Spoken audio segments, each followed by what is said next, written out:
Hello friends, this is Avinash. Welcome to GS champ creators. आज हम लोग अपना डायरेक्शंस का जो टॉपिक है वो आगे स्टार्ट करेंगे। मेरा ये पार्ट 2 है। कोडिंग डिकोडिंग के हमारे 5 पार्ट्स पिछले कंप्लीट हो चुके हैं। अगर उसमें आपको कोई भी डाउट हो तो प्लीज कमेंट सेक्शन में जरूर पूछिएगा। आज हम लोग जो डायरेक्शंस का अपना टॉपिक स्टार्ट करने जा रहे हैं वो हमारा क्वेश्चन नंबर 6 से स्टार्ट होगा। लेकिन एक बार क्वेश्चन नंबर 6 पे जाने से पहले एक बार क्विकली एक रिवाइज कर लेते हैं कि हम लोगों ने लास्ट क्लास में क्या पढ़ाई करी थी। ठीक है, एक बार हम लोग लास्ट क्लास में देखिए, क्विक रिवीजन किसी भी क्लास में बहुत जरूरी हो जाता है अगर हम लोग अपनी आगे की क्लास में उसको ऐड ऑन कर रहे हैं। तो एक बार हम लोग रिवाइज कर लेते हैं कि हमने लास्ट क्लास में क्या पढ़ा था। ठीक है, डायरेक्शंस।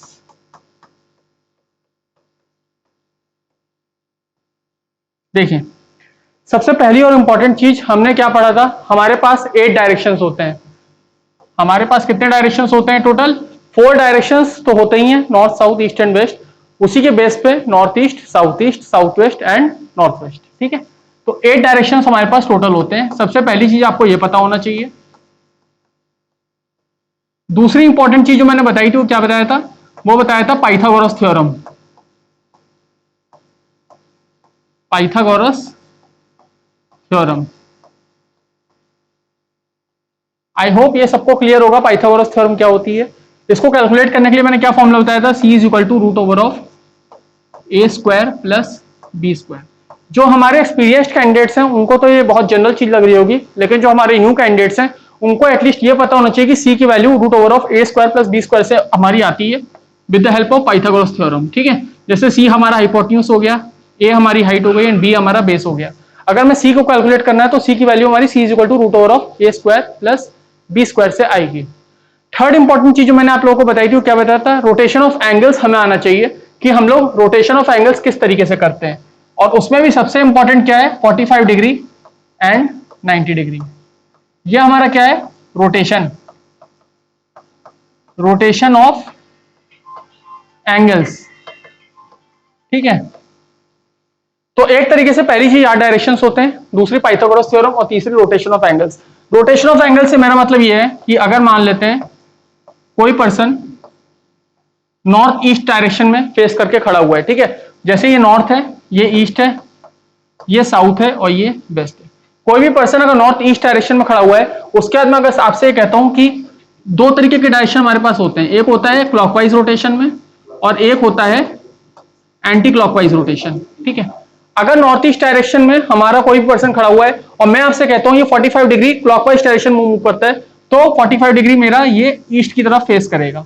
और अगर मैं यहां से कहता हूं आपसे डायरेक्टली, अब तो शायद मेरे ख्याल से आप लोगों ने पहली क्लास पढ़ ली होगी, तो सेकंड क्लास मेरे ख्याल से अब आपको इजीली रोटेट आप करना सीख गए होंगे। तो मैं डायरेक्टली आपसे कहता हूं कि अगर कोई पर्सन नॉर्थ ईस्ट में खड़ा हुआ है तो 270 डिग्री अगर मैं इसको एंटी क्लॉकवाइज रोटेट करता हूं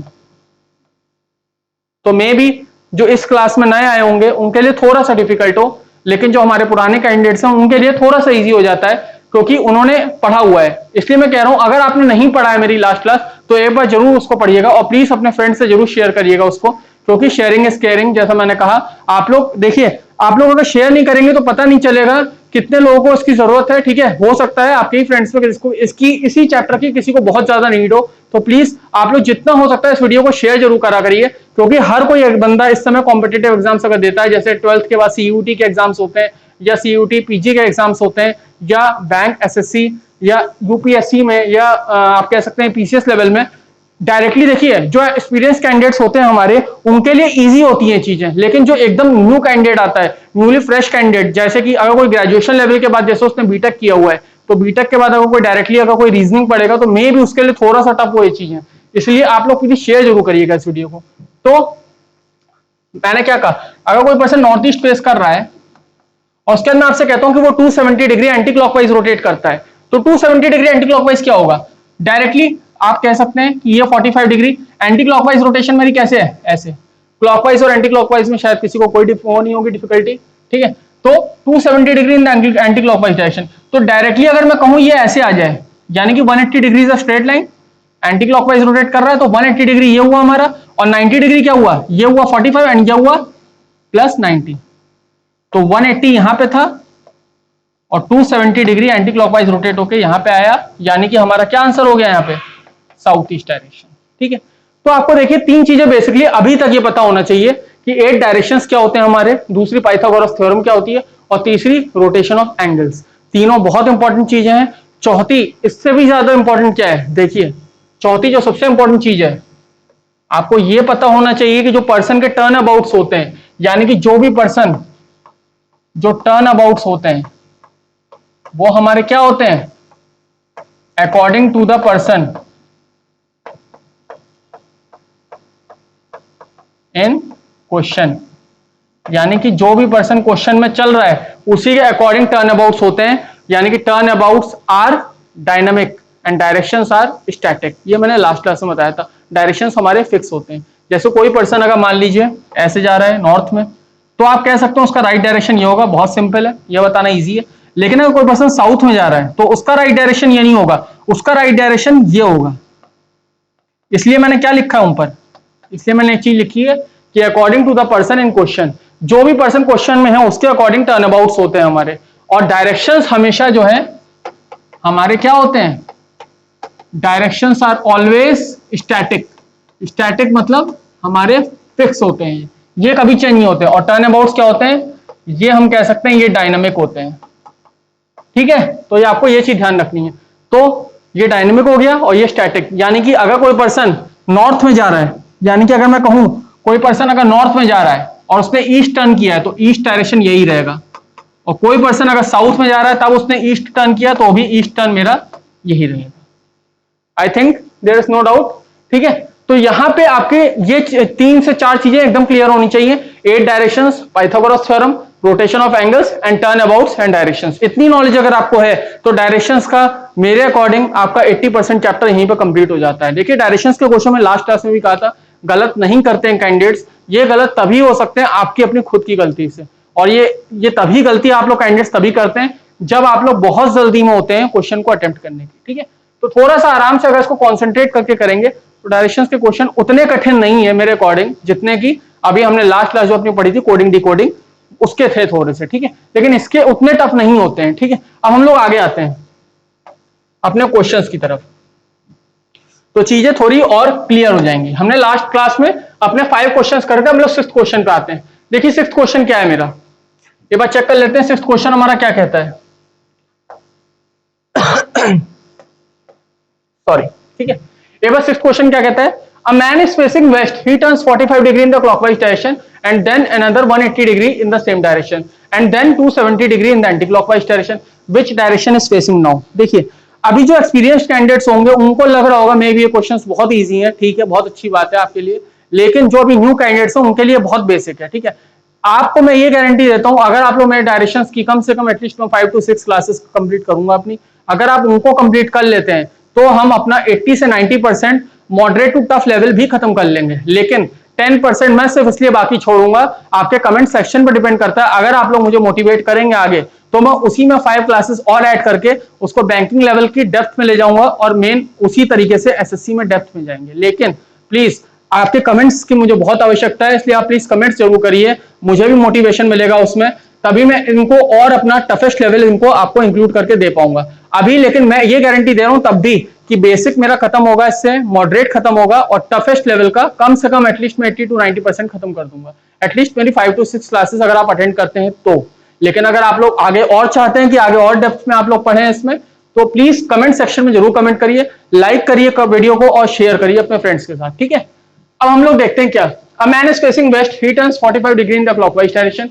ठीक है, क्वेश्चन हमने पढ़ लिया, अब हम लोग देखते हैं। देखिए हमारे पास टोटल कितने डायरेक्शंस हैं, 8 होते हैं, लेकिन अभी हम लोग बेसिक जो हमारा है 4 लेके चलते हैं, north south east and west. ठीक है, a man is facing west, he turns 45 degree in the clockwise direction। a man is facing west यानी कि मैन का फेस क्या है, वेस्ट की तरफ है। ठीक है, उसके बाद क्या लिखा हुआ है, he turns 45 degree in the clockwise direction, 45 degree in the clockwise direction. ठीक है, 45 डिग्री क्लॉकवाइज डायरेक्शन में, क्लॉकवाइज मतलब ऐसे मूव करेगा ये। ठीक है, and then another 180 degree in the same direction, यानी कि 180 डिग्री सेम कर रहा है, तो यानी कि 180 degree is a straight line, यहां पर उसका फेस हो गया। ठीक है, बहुत अच्छी बात है।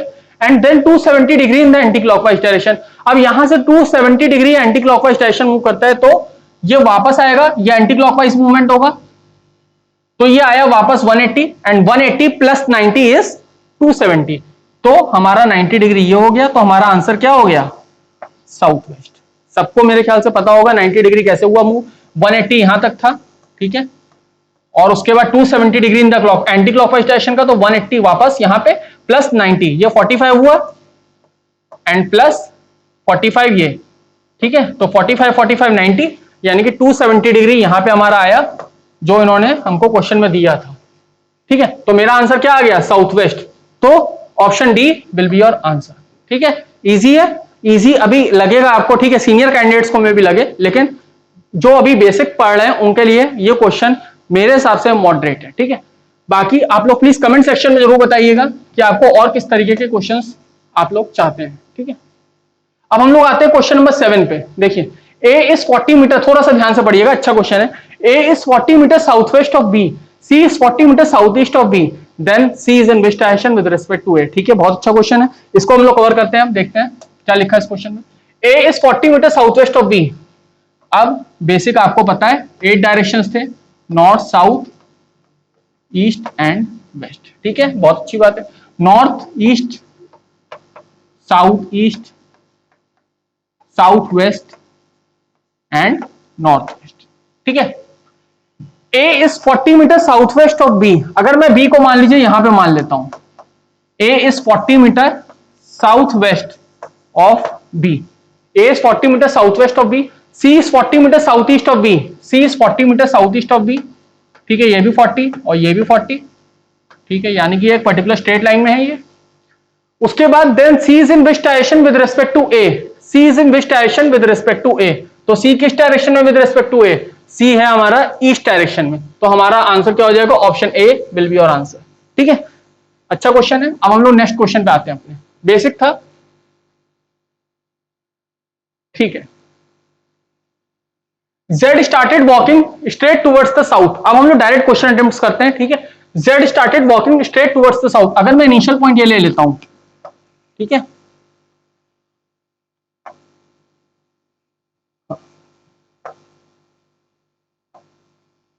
Z started walking straight towards the south, ठीक है, यहां से साउथ की तरफ चल रहा है बंदा।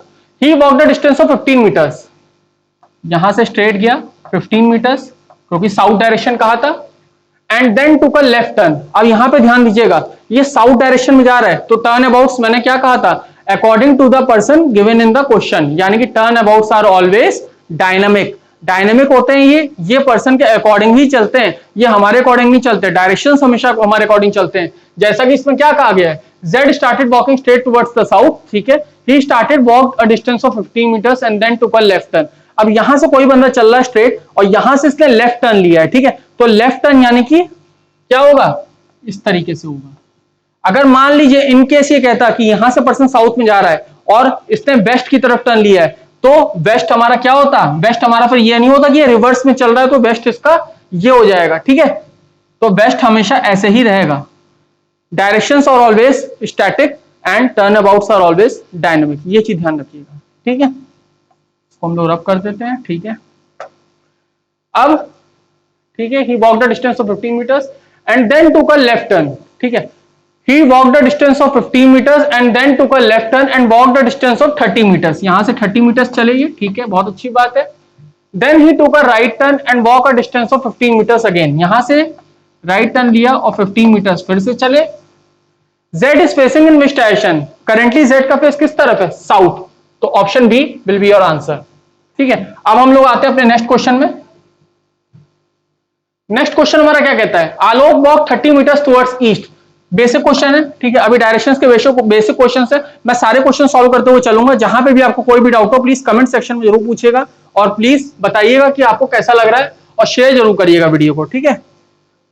आलोक walk 30 metres towards east, Alok walks, ये मैं इनिशियल पॉइंट मान लेता हूं, Alok walks 30 meter towards east and took a right turn and walk 40 meters, ठीक है। He again took a right turn and walked 50 meters। अब मैंने आपको देखिए पहली क्लास में क्या बताया था, जितना क्वेश्चन को आप रिफाइंड कर लेंगे उतना ही आपके लिए बेस्ट रहेगा डायरेक्शंस के क्वेश्चंस को सॉल्व करना। अब जैसा कि यहां पे लिखा था कि हीट अगेन टू का राइट टर्न अबाउट 50 मीटर्स।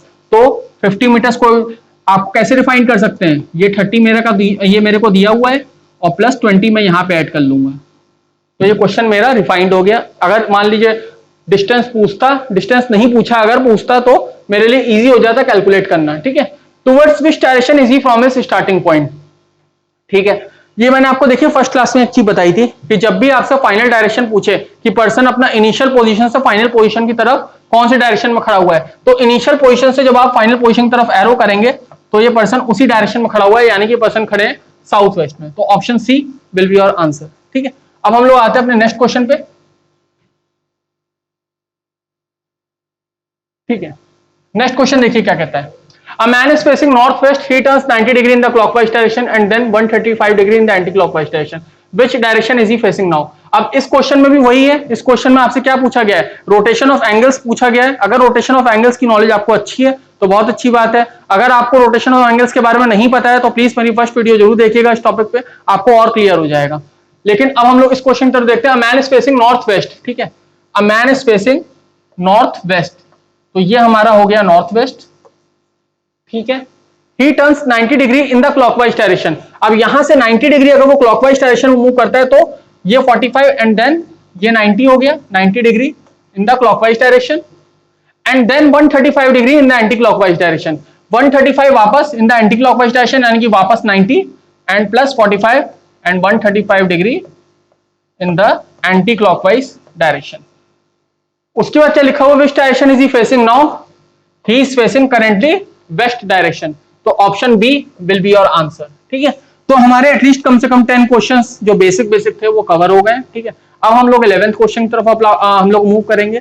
अगर आपको स्टार्टिंग के 10 क्वेश्चंस में कोई भी डाउट हो, या मैंने जो अपनी स्टार्टिंग की क्लासेस में जितना भी पढ़ा है, अगर आपको उसमें कोई भी डाउट हो तो प्लीज कमेंट सेक्शन में जरूर पूछेगा, उसको हम लोग और क्लियर करते हुए चलेंगे, ठीक है। अब जैसे जैसे क्वेश्चंस आगे बढ़ेंगे वैसे वैसे इन क्वेश्चंस का लेवल बढ़ता जाएगा।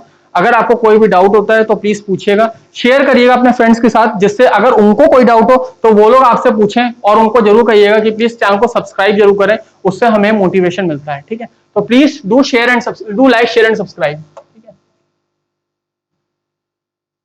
ठीक है, अब हम लोग आते हैं अपने क्वेश्चन नंबर 11 पे। I am facing in the east direction, ठीक है। मेरा फेस किस तरफ है? मेरा फेस ईस्ट डायरेक्शन की तरफ है। इस तरीके से हम लोग क्वेश्चन को थोड़ा सा लेके चलते हैं।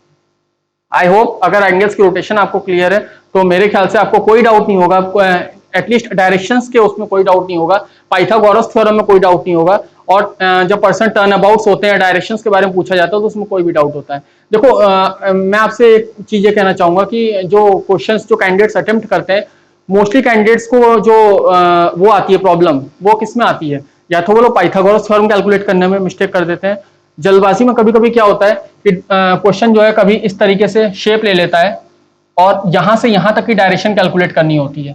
तो अगर आप लोग डॉटेड लाइन से इसको, जैसे मैंने आपको बताया स्टार्टिंग क्लास में, रिफाइंड कर लेंगे तो आप लोगों को डिस्टेंस कैलकुलेट करना ईजी हो जाएगा। क्योंकि देखिए अगर आपके पास हाइट है, बेस है, तो हाइपोटेन्यूज आप लोग आराम से कैलकुलेट कर लेंगे। लेकिन अगर आपको हाइट और बेस ही कैलकुलेट करना नहीं आ रहा है तो उसमें प्रॉब्लम आती है। और हाइट और बेस आप तभी कैलकुलेट कर सकते हैं जब आप लोग क्वेश्चन को रिफाइंड फॉर्म में करें।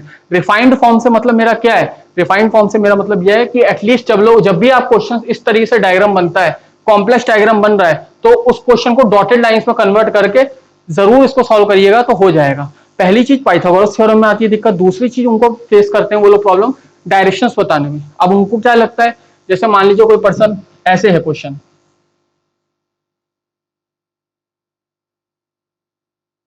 यहां पे पर्सन रुका, ठीक है, ये उसका फाइनल पॉइंट है और ये उसका इनिशियल पॉइंट है। अब बंदा कंफ्यूज है, ठीक है। वो कंफ्यूज क्यों है? क्योंकि फाइनल पॉइंट यहाँ पे और इनिशियल पॉइंट ये है। अब वो तो ये सोच रहा है कि यार इन्होंने पूछ क्या लिया, इतना घुमा दिया, ठीक है, हमें इतना घुमा दिया, लास्ट में क्या पूछते हैं वो लोग, in which direction is he now from his initial position. Initial position से उसका डायरेक्शन पूछ लेते हैं। अब यहाँ पे प्रॉब्लम आ जाती है क्योंकि उसने रिफाइन नहीं करा होता क्वेश्चन को। अगर देखिए लगभग हाइट सेम जा रही है तो वो बंदा समझ नहीं पाएगा कि यार ये क्वेश्चन किस तरफ जा रहा है, इसकी पोजीशन डायरेक्शन किस तरफ होगी। लेकिन अगर उसको एक चीज ये पता है कि मुझे इनिशियल पॉइंट से फाइनल पॉइंट की तरफ एरो करना है, तो यकीन मानिए अगर 1 सेंटीमीटर की भी डिस्टेंस होगी तो वो कैलकुलेट करके ले जाएगा। जैसे इनिशियल पॉइंट की तरफ अगर मैं फाइनल पॉइंट की तरफ एरो करता हूं तो ये मेरा क्या आ रहा है, साउथ ईस्ट डायरेक्शन। अगर उसने क्वेश्चन को रिफाइन नहीं करा होगा और डायग्राम अगर थोड़ा सा भी वैसा बना होगा तो वो अगर यहां पे आगे रुक गया तो वो क्या सोचेगा, अरे ये तो ईस्ट डायरेक्शन है, मैं ईस्ट मार्क कर देता हूं, वहीं गलत हो जाएगा। ठीक है, तो क्वेश्चंस को देखिए रिफाइंड करना आना चाहिए आपको। डॉटेड लाइन से आप लोग रिफाइंड करिए उस क्वेश्चंस को, उसकी डिस्टेंस भले ही ना पूछियो, लेकिन आप लोग जब एग्जाम्स में कैलकुलेट करते हैं तो आपके पास डिस्टेंस टू डिस्टेंस पता होना चाहिए कितना डिस्टेंस पर्सन मूव कर रहा है। ठीक है, तो क्वेश्चंस को सॉल्व करना थोड़ा इजी हो जाता है। अब हम लोग आते हैं अपने इस क्वेश्चन पे। I am facing in the east direction. ठीक है, मेरा फेस ईस्ट डायरेक्शन में है। I turn 100 degree in the clockwise direction. Clockwise क्या होती है, जैसे हमारी क्लॉक चलती है, और रिवर्स में अगर क्लॉक चलेगी तो एंटी क्लॉकवाइज।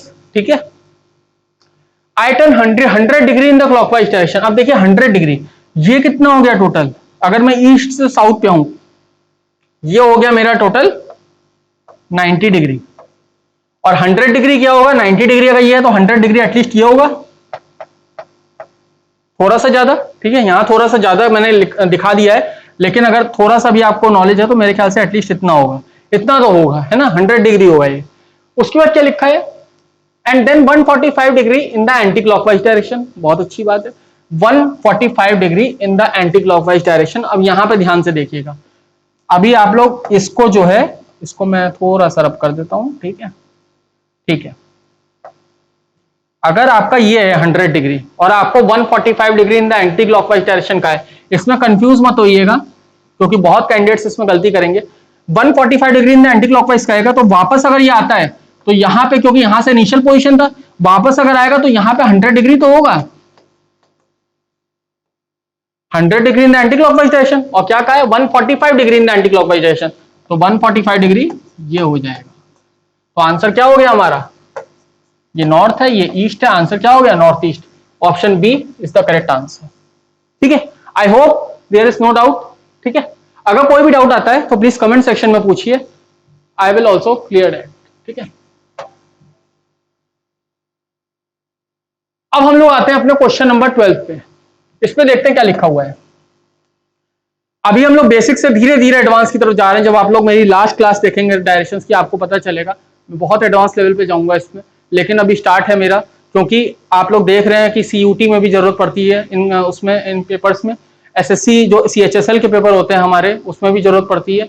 तो एसएससी जीडी के जो पेपर होते हैं या एसआई के जो पेपर होते हैं उसमें बेसिक लेवल की भी रीजनिंग आती है। तो एटलीस्ट कम से कम मैं ये कोशिश कर रहा हूं अपनी तरफ से कि बेसिक जो है इन मेरे स्टार्टिंग के बेसिक वीडियो से कवर हो जाए। एडवांस लेवल तो हम लोग पढ़ेंगे ही, एडवांस लेवल बस मुझे थोड़ा सा आप लोग बूस्टअप करिए, प्लीज लाइक करिए, कमेंट करिए और शेयर करिए वीडियोस को। जितना आप लोग इसको लाइक करेंगे, जितना कमेंट अच्छा करेंगे, जितना मुझे बताएंगे कि अगर इंप्रूवमेंट कुछ आपको चाहिए तो वो बताइए।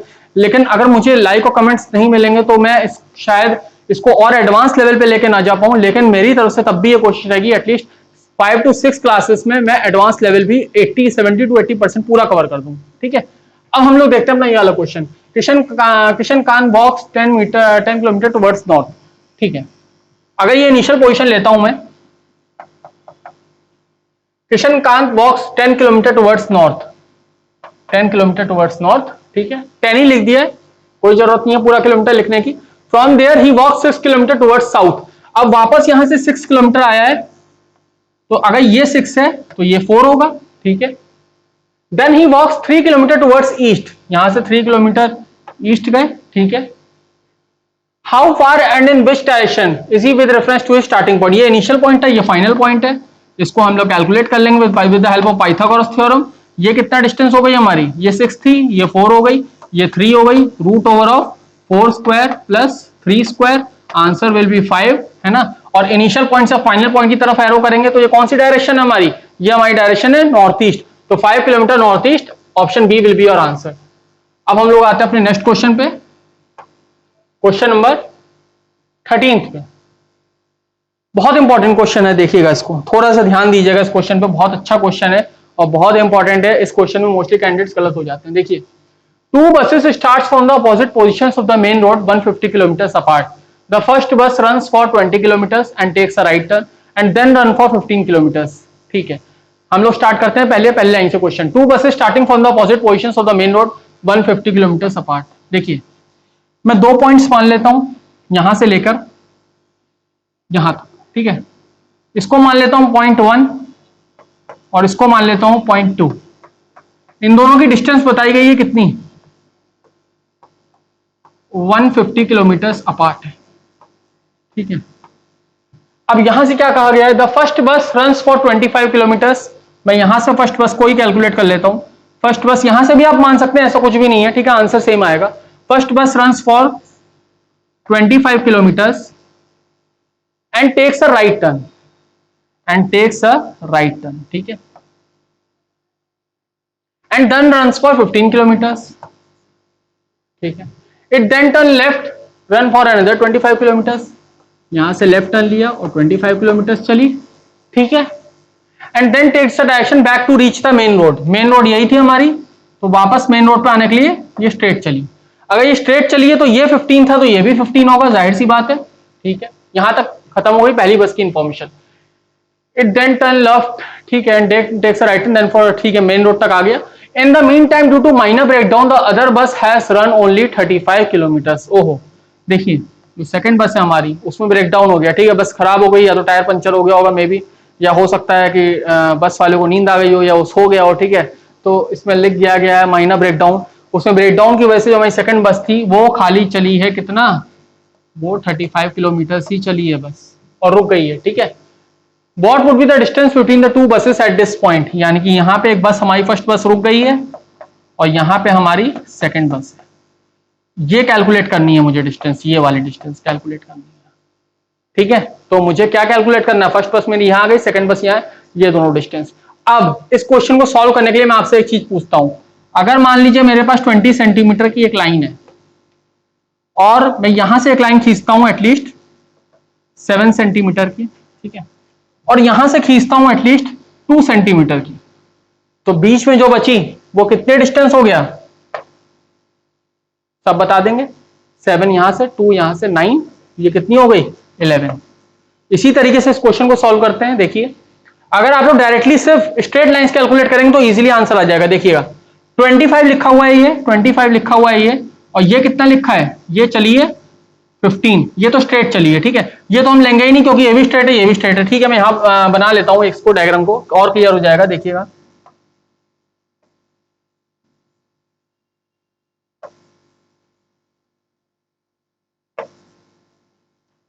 ठीक है, ये कितना है 150, ये कितना था 25, 15 15, ये 25 और चली प्लस 25। ठीक है, और ये कितना चली थी 35। अब आप लोग आई होप कैलकुलेट कर लेंगे, ये कितना हुआ 50 और ये कितना हुआ 35, बीच में कितनी बड़ी डिस्टेंस बची, सब लोग मेरे ख्याल से बता देंगे, कोशिश करिए बताने की। 50 ये हुआ, 35 ये हुआ, ये कितना डिस्टेंस हुई, ये हुई 65 किलोमीटर। तो हमारा ऑप्शन ए आंसर हो जाएगा। ये कैसे हुआ, 50 प्लस 35 85, माइनस 85 कर देंगे तो आंसर कितना आ जाएगा 65 किलोमीटर। ठीक है, इजी है। अगर कोई डाउट हो तो प्लीज कमेंट सेक्शन में जरूर पूछिएगा, इसको हम और क्लियर करेंगे। ठीक है, अब हम लोग आते हैं अपने नेक्स्ट क्वेश्चन पे। आफ्टर वॉकिंग 6 किलोमीटर, देखिए इंपॉर्टेंट है क्वेश्चन ये, इसको मैं थोड़ा सा आप लोगों पे छोड़ता हूं कि आप लोग कोशिश करिएगा इस क्वेश्चन को सॉल्व करने की। आफ्टर वॉकिंग 6 किलोमीटर, अगर चाहे तो वीडियो एक बार पॉज कर लीजिएगा, फिर ट्राई करिएगा। अगर कोई डाउट हो तो जरूर पूछिएगा। After walking 6 kilometer I turn right and cover the distance of 2 kilometer and then turn left and cover the distance of 10 kilometer. In the end I was moving towards the north, from which direction did I start my journey. ठीक है, बहुत अच्छा question है।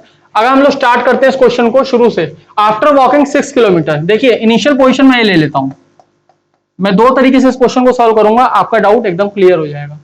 After walking 6 kilometer I turn right, ठीक है, after walking 6 kilometre, अगर मैं यहां से 6 किलोमीटर चलता हूं और यहां से राइट टर्न ले लेता हूं and cover the distance of 2 kilometer, then turn left and cover the distance of 10 kilometer. ठीक है, in the end I was moving towards the north, ये सबसे इंपॉर्टेंट लाइन है।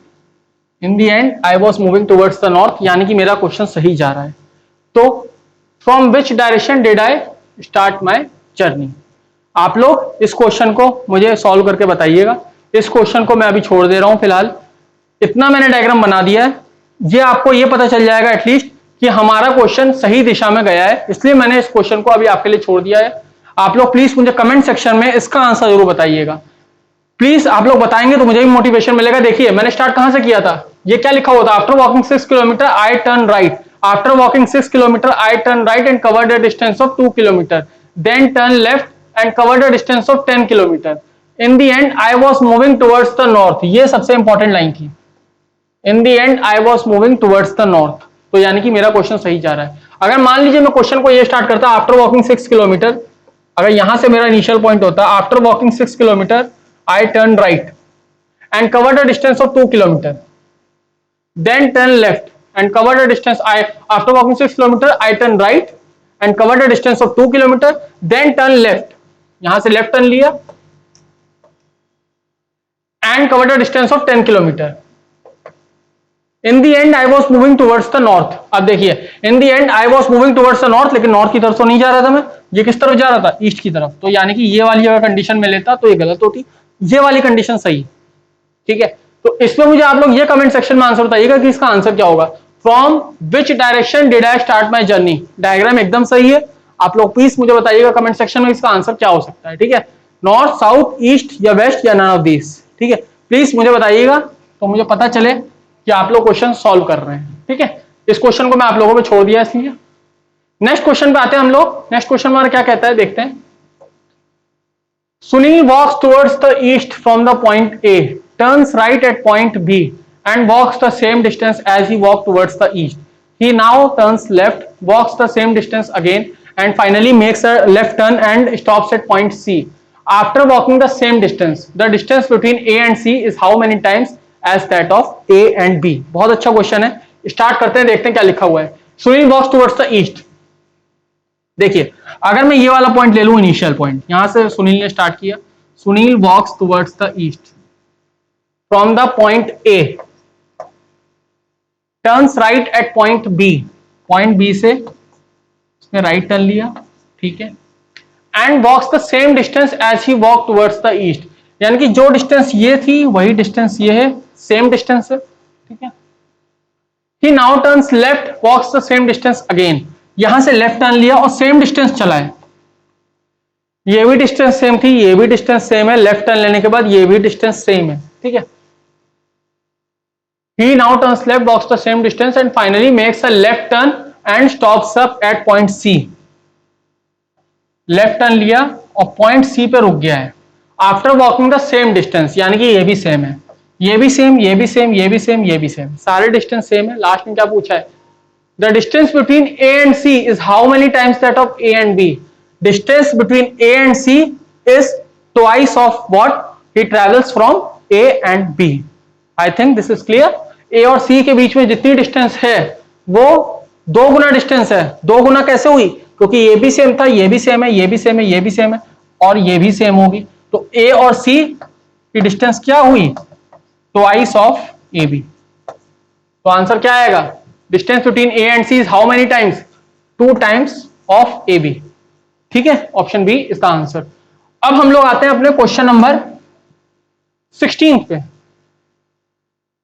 देखते हैं क्वेश्चन नंबर 16 क्या कहता है। Sohan walks 20 meter towards east, ठीक है, he turn to his left and walk 30 meters, he again turn towards his left and walk 20 meters, how far and in which direction is he now from his starting position. ठीक है, बहुत अच्छा question है, इसको हम लोग जल्दी solve कर लेंगे क्योंकि डायरेक्टली है, सिर्फ डिस्टेंस दी हुई है और क्या पूछा है, डिस्टेंस और डायरेक्शन पूछी है। Sohan walks 20 meters towards east, ये इनिशियल पोजीशन है, 20 मीटर्स ईस्ट की तरफ चला। He turn to his left and walk 30 meters, यहां से left 30 meters. He again turn towards his left and walk 20 meters, यहां से फिर लेफ्ट 20 मीटर्स। ठीक है, 20 meters towards east, turn to his left, यहां पे 30 मीटर्स चला। He again turn towards his left and walk 20 meters, how far and in which direction is he now from his starting point. तो यहां पे है initial point से final point की तरफ हम लोग एरो करेंगे, मैंने बता ही दिया था। तो ये नॉर्थ में है और डिस्टेंस कितनी है, 30 meters north will be your answer, option B is the correct answer. ठीक है, 16 क्वेश्चन हमारे हो चुके हैं। अगर आपको 16 क्वेश्चन तक कोई भी डाउट हो तो प्लीज कमेंट सेक्शन में पूछिए, मैं उसको सॉल्व करने की पूरी कोशिश करूंगा। ठीक है, क्वेश्चन नंबर 17 पे आते हैं, देखते हैं क्वेश्चन नंबर 17 क्या कहता है। देखिए क्वेश्चंस पिछले कई एग्जाम्स में आए हुए हैं, बेसिक क्वेश्चंस हैं, एसएससी जीडी में भी ये क्वेश्चन इस तरीके के पूछे गए हैं। अगर आपको कोई भी डाउट हो तो प्लीज कमेंट सेक्शन में पूछेगा, और please do like share and subscribe the video, because बहुत जरूरत है हमें मोटिवेशन की। आप लोग मोटिवेट करेंगे तभी हम लोग आगे इस वीडियो को और डेप्थ में ले जाएंगे। डायरेक्शंस के और क्वेश्चंस हम लोग डेप्थ में कराएंगे, बैंकिंग लेवल्स के हार्ड क्वेश्चंस भी कराएंगे, लेकिन please do like, comment and subscribe the channel, ठीक है। Pravir started walking towards the south. Pravir started walking towards the south. Initial point ले लेते हैं, ये हो गया इनिशियल पॉइंट, साउथ की तरफ गया Pravir. He took a right turn after walking 10 metres. He took अब ये लाइन जरूर पढ़िएगा, देखिए बहुत इंपॉर्टेंट लाइन है, ये बहुत इंपॉर्टेंट लाइन है। He took a right turn after walking 10 metres. After walking 10 metres है, राइट टर्न लिया है, तो पहले 10 मीटर्स चला, उसके बाद इसने राइट टर्न लिया, ठीक है। He again took a left turn after walking 20 meters. थोड़ी सी लैंग्वेज डिफरेंट है इसमें। He again took a left turn after walking 20 meters. Which direction is he facing now? Direction कौन सा है? साउथ है। Option A will be your correct answer, ठीक है। अब हम लोग आते हैं क्वेश्चन नंबर 18 पे अपने। क्वेश्चन नंबर 18 देखते हैं क्या है। M is to the east of D, F is to the south of D। ठीक है, बहुत अच्छा क्वेश्चन है ये, ध्यान दीजिएगा, बहुत अच्छा क्वेश्चन है। M is to the east of D, अगर मैं D को यहां पर कंसीडर कर लेता हूं, M is to the east of D, F is to the south of D, F south में है और M ईस्ट में है, and K is to the east of F। अब यहां पे देखिएगा, बहुत अच्छा क्वेश्चन है ये, थोड़ा सा क्वेश्चन को ध्यान दीजिएगा, आप लोगों की कंडीशन जो है क्लियर हो जाएंगी, ठीक है। यहां तक तो क्लियर थी condition. M is to the east of D and F is to the south of D, K is to the east of F। बहुत इंपॉर्टेंट लाइन है, K is to the east of F। अब देखिए, K को मैं यहां पे भी तो रख सकता हूं, यहां पे भी रख सकता हूं, और यहां पे भी रख सकता हूं। कंडीशन तो सेटिस्फाई हो रही है मेरी। K is to the east of F, K तो ईस्ट में ही है F के, चाहे मैं यहां पे रखूं, यहां पे रखूं, यहां पे रखूं। अब मैंने तीन डायरेक्शन क्यों पूछी है, आप लोग इस क्वेश्चन को आगे मत पढ़िए, आप लोग सिर्फ यहां पे ध्यान दीजिए जो मैं कह रहा हूं अभी आपसे। यहां पे क्या लिखा हुआ है, K is to the east of F, K east में है F के, तो यहां पे भी रख सकता हूं, यहां पे भी रख सकता हूं, यहां पे भी रख सकता हूं, कहीं पे भी रख सकता हूं, यहां पे भी रख सकता हूं। लेकिन मैंने तीन ही जगह क्यों ली थी पहले, मैंने सिर्फ तीन के क्यों लिए थे पहले, ये चौथा के मैंने लिया ही नहीं था। ये मैंने क्यों किया था, देखिए, क्योंकि आपसे जो लास्ट में पूछेगा वो क्या पूछेगा, K is in which direction with respect to M। ये नहीं पूछेगा K is in which direction with respect to D, क्योंकि अगर ये पूछेगा K is in, देखिए दो तरीके क्वेश्चन पूछ सकता है आपसे इसमें। पहला question, K is in which direction with respect to D, ये सब लोग बता देंगे, क्योंकि यहां से क्या बन रहा है, south east, south east, south east, ठीक है। दूसरा है ही, अगर मैं पूछूंगा K is in which direction with respect to F, आप बता देंगे ईस्ट में। लेकिन सबसे इंपॉर्टेंट कंडीशन बनती है M के साथ। अगर मैं आपसे पूछूं K is in which direction with respect to M, यहां पे कंडीशन फंसती है, क्यों, क्योंकि K जो है, ध्यान दीजिएगा, यहां पे बहुत इंपॉर्टेंट क्वेश्चन है ये, K is in which direction with respect to M। और तीसरा क्वेश्चन ये भी पूछ सकता था, M is in which direction with respect to K। दोनों तरीके के क्वेश्चन है, डिफरेंट है दोनों। K is in which direction, M is in which direction with respect to K, ये तो पूछा ही गया है, ठीक है। K is in which direction with respect to M, देखिए K का डायरेक्शन पूछ रहा है, M का नहीं पूछ रहा है, तो K किस डायरेक्शन में with respect to M के, तो साउथ वेस्ट भी हो सकता था, साउथ भी हो सकता था, और साउथ ईस्ट भी हो सकता था। तो यहां पे तीन आंसर आपके बन सकते थे। K is in which direction with respect to M, ये आपका साउथ वेस्ट भी हो सकता था, साउथ भी हो सकता था, और साउथ ईस्ट भी हो सकता था, ठीक है। तो आंसर अगर ये वाला क्वेश्चन आता है एग्जाम में, तो आप लोग क्या देते, कैन नॉट बी डिटरमिन्ड, क्योंकि डिटरमिन नहीं कर सकते। मैंने आपको कोडिंग डिकोडिंग में भी एक बात बताई थी, और पिछली क्लास में डायरेक्शन में भी ये बात बताई थी कि कैन नॉट बी डिटरमिन्ड और नन ऑफ दीज, दोनों ऑप्शंस में बहुत बड़ा डिफरेंस होता है। कैन नॉट बी डिटरमिन्ड का मतलब क्या होता है, हम लोग आंसर डिटरमिन नहीं कर सकते, और नन ऑफ दीज का मतलब ऑप्शन में ही नहीं है आंसर। और कैन नॉट बी डिटरमिन्ड अगर दिया हुआ है तो उसका आंसर ये होगा, नन ऑफ दीज अगर ये नहीं दिया है कैन नॉट बी डिटरमिन्ड, तो नन ऑफ दीज होगा, ठीक है। उसके बाद ये क्या है, M is in which direction with respect to K, M किस डायरेक्शन में with respect to K। अगर M का डायरेक्शन पूछता है तो M किस डायरेक्शन में, नॉर्थ ईस्ट भी हो सकता है, नॉर्थ भी हो सकता है और नॉर्थ वेस्ट भी हो सकता है, यानी कि north east, north, north west. तो इसका आंसर क्या आएगा? कैन not be determined. Option D will be your correct answer.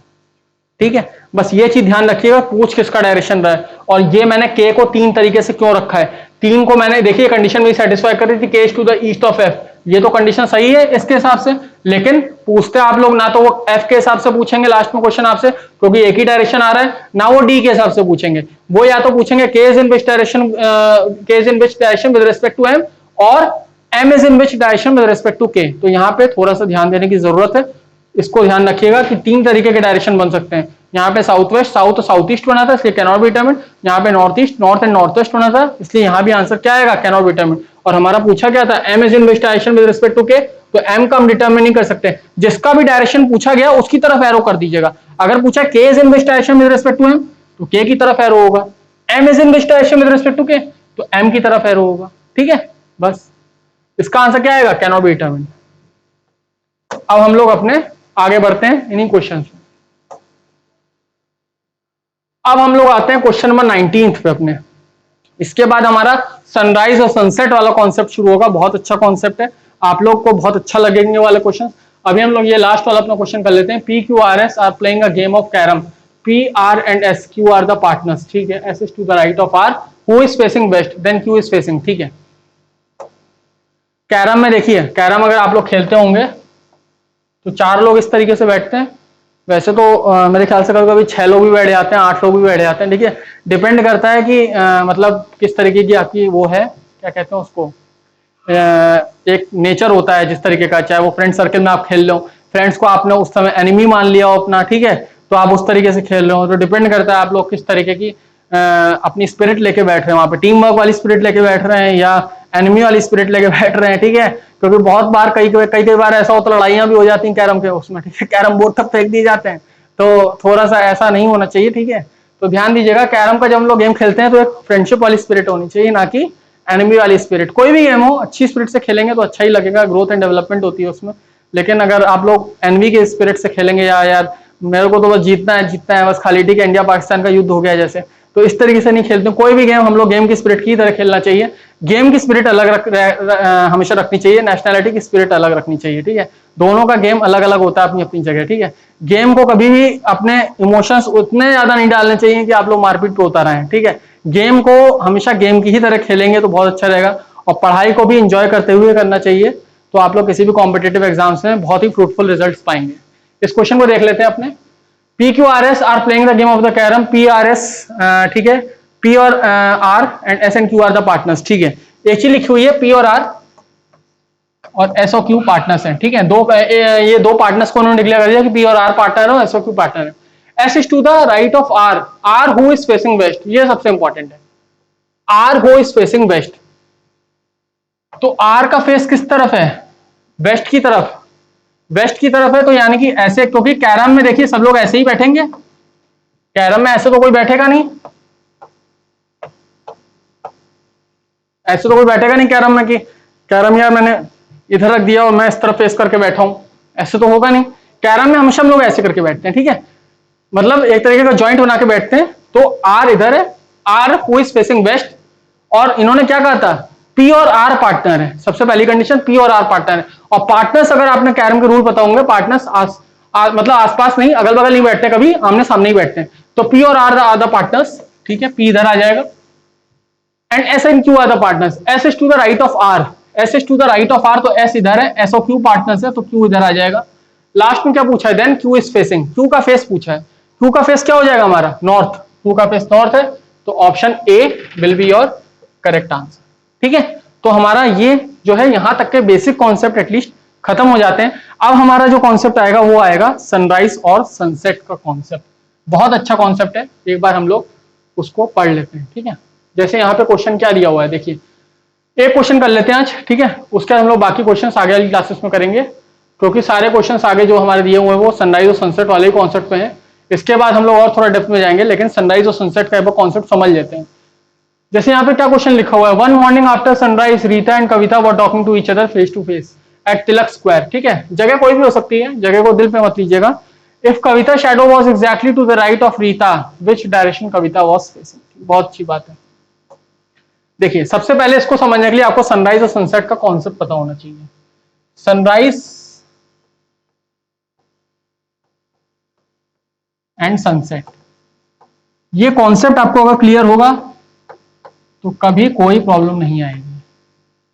ठीक है, ये 4 डायरेक्शन है बेसिक, वैसे तो 8 होते हैं, नॉर्थ साउथ ईस्ट और वेस्ट।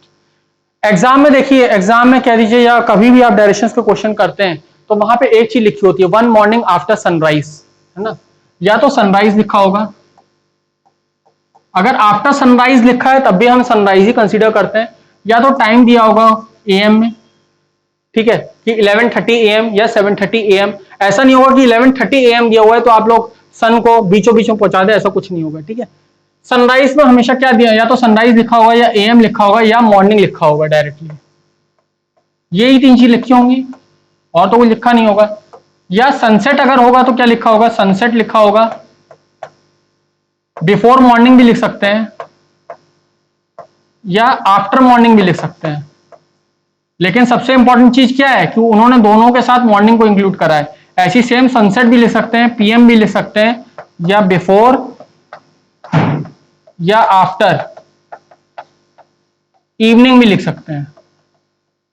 ठीक है, तो इस कॉन्सेप्ट पर थोड़ा ध्यान दीजिएगा। अगर सनराइज एएम या आफ्टर मॉर्निंग या बिफोर मॉर्निंग है तो सन को हमेशा हम लोग ईस्ट में रखते हैं, और अगर सनसेट पीएम या बिफोर या आफ्टर इवनिंग है तो सन को हमेशा हम लोग north south east and west, sun को हमेशा हम लोग वेस्ट में रखते हैं।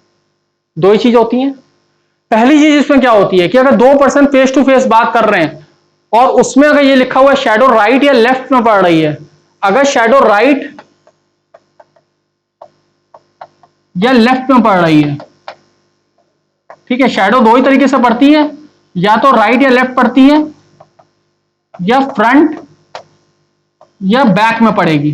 ठीक है, शैडो अगर राइट या लेफ्ट में पड़ रही है पर्सन के, तो पर्सन्स की पोजीशन जो 2 पर्सन्स आपस में बात कर रहे होंगे उनकी पोजीशंस खड़े होने की इस तरीके से होगी, यानी कि नॉर्थ और साउथ फेसिंग। अगर शैडो फ्रंट या बैक में पड़ रही है तो पर्सन की खड़े होने की पोजीशन क्या होगी, नॉर्थ साउथ नहीं होगी, ईस्ट और वेस्ट होगी। क्या होगी, ईस्ट और वेस्ट। यही 2 चीजें ध्यान रखनी है आपको सबसे ज्यादा, कि अगर शैडो राइट या लेफ्ट में पड़ रही है तो जो 2 पर्सन आपस में आमने सामने खड़े होंगे वो नॉर्थ या साउथ फेसिंग में होंगे। अगर फ्रंट या बैक में पड़ रही है सन की वजह से शैडो, तो पोजीशंस क्या होगी, ईस्ट या वेस्ट। तो अगर मान लीजिए सन ईस्ट में है और शैडो अगर राइट या लेफ्ट में पड़ रही है, पहला वाला कॉन्सेप्ट, अगर शैडो राइट या लेफ्ट में पड़ रही है तो पर्सन की पोजीशन क्या होगी, नॉर्थ या साउथ फेसिंग, यानी कि शैडो किस तरफ पड़ेगी, दोनों के इस तरफ पड़ेगी। और अगर शैडो, अगर पर्सन, दूसरा कॉन्सेप्ट ये है सनसेट का, अगर यहां पे सन है, ठीक है, और शैडो राइट या लेफ्ट में पड़ रही है तो पर्सन तब भी ऐसे ही खड़े होंगे नॉर्थ या साउथ, बस शैडो किस तरफ पड़ेगी, हमेशा अपोजिट साइड पड़ती है। जैसे यहां पे सन था तो अपोजिट साइड यहां पे पड़ी है, यहां पे सन है तो शैडो दोनों के यहां पड़ेगी। ठीक है, पहली चीज क्लियर हो गई। दूसरी चीज क्या है इसमें, राइट और लेफ्ट वाला आपका क्लियर हो गया कॉन्सेप्ट। अब फ्रंट या बैक वाले पे आते हैं, जो हमारा फ्रंट या बैक वाला कॉन्सेप्ट है। इसमें क्या है, इसमें क्या है, अगर शैडो नॉर्थ साउथ ईस्ट और वेस्ट, अगर मान लीजिए सनराइज है और शैडो फ्रंट या बैक में पड़ रही है तो पर्सन यहां पे खड़े होंगे ऐसे ईस्ट और वेस्ट फेसिंग में। लेकिन सबसे इंपॉर्टेंट चीज, सन के हमेशा अपोजिट साइड शैडो पड़ती है, यानी कि सन अगर इधर है तो इस पर्सन की शैडो भी यहां पड़ रही होगी और इस पर्सन की शैडो भी यहां पड़ रही होगी। पहली चीज। अगर शाम का समय है, अगर शाम का समय है तो ये होगा कंडीशन, ठीक है, और पर्सन नॉर्थ और साउथ फेसिंग, ठीक है, और यहां पे जो सन है तो शैडो किस तरफ पड़ेगी, शैडो पड़ेगी यहां पे इसके पीछे। ठीक है, तो एक बार इसको क्लियर करके एक बार खत्म करते हैं इसको। फिर पहला कॉन्सेप्ट देखिए क्या बताया मैंने आपको,